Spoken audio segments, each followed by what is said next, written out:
Hello guys, yes, this is Kokoy of When in Davao and welcome to another city tour or walkthrough here in Davao City. So as you can see guys, nandito tayo ngayon sa may Uyanggurin. And itong Uyanggurin guys ay bahagi ng tinatawag naming Chinatown, no? Here in Davao City. So as we all know guys, ang Davao Chinatown ay kaisa-isang Chinatown, no, dito sa Mindanao at isa sa pinakamalaking Chinatown dito nga sa Southeast Asia.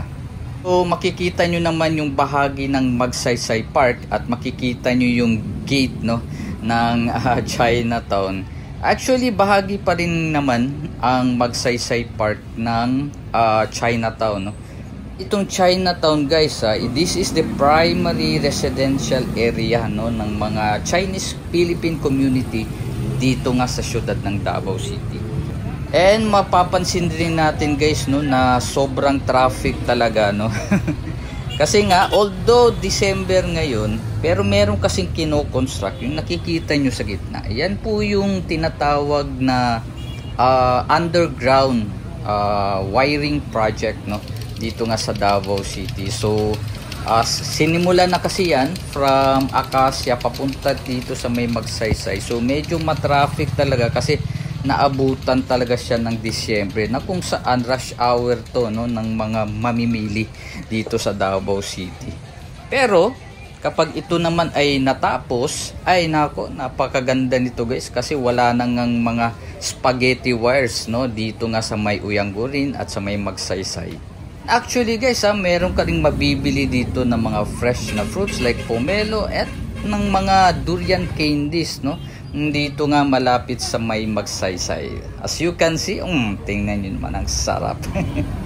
Then we decided na kumain guys, and sabi ko saan ba ang masarap na kainan dito sa Davao City. Meron actually bago, no, so pupuntahan natin dito naman sa may Matina, no. So itong Matina guys, ito naman yung gateway ng southern part ng Davao City.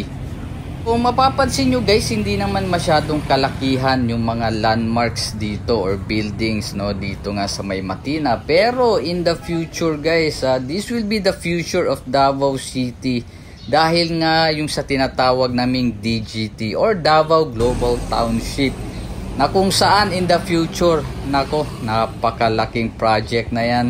And talagang magiging bonggacious itong Matina.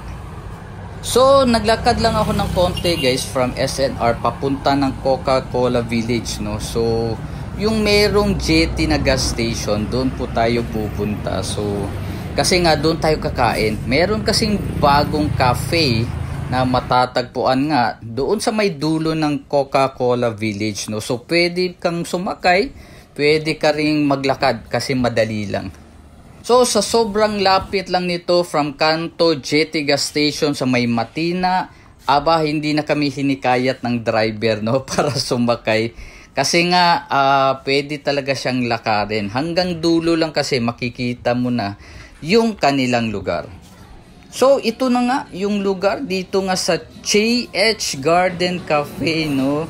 And mapapansin nyo guys, meron siyang dalawang segment, no. Meron siyang garden, then meron din siyang yung typical na cafe na structure, no. Pero ito talaga yung pinupuntahan ng mga tao, yung kanilang pond. And mapapansin mo talaga, no, yung kanilang mirror-like effect ng pond nila. Napakaganda, no, very romantic kung kasama mo yung iyong kasintahan dito. So nandito na nga yung aming foods guys, and makikita nyo ang ganda ng presentation, no.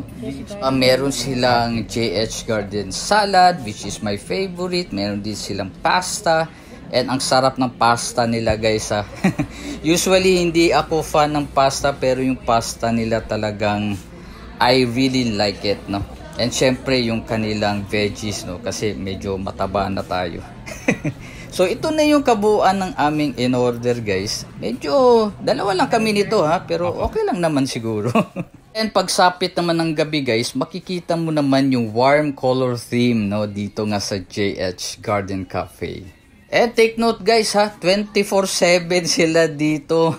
So magdamagan. So ang sarap magkape dito kapag umaga. So basically perfect na perfect ito pang barkada, then pang couple or even pang students.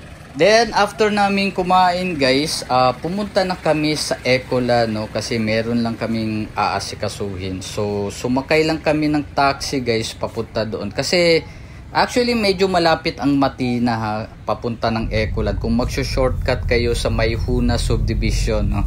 Nandito pa rin tayo sa may Matina no, sa may bandang SNR kasi dadaan tayo dito naman sa may Huna subdivision no, papunta ng Ecoland, and dadaan kami sa may bandang Philippine Women's College.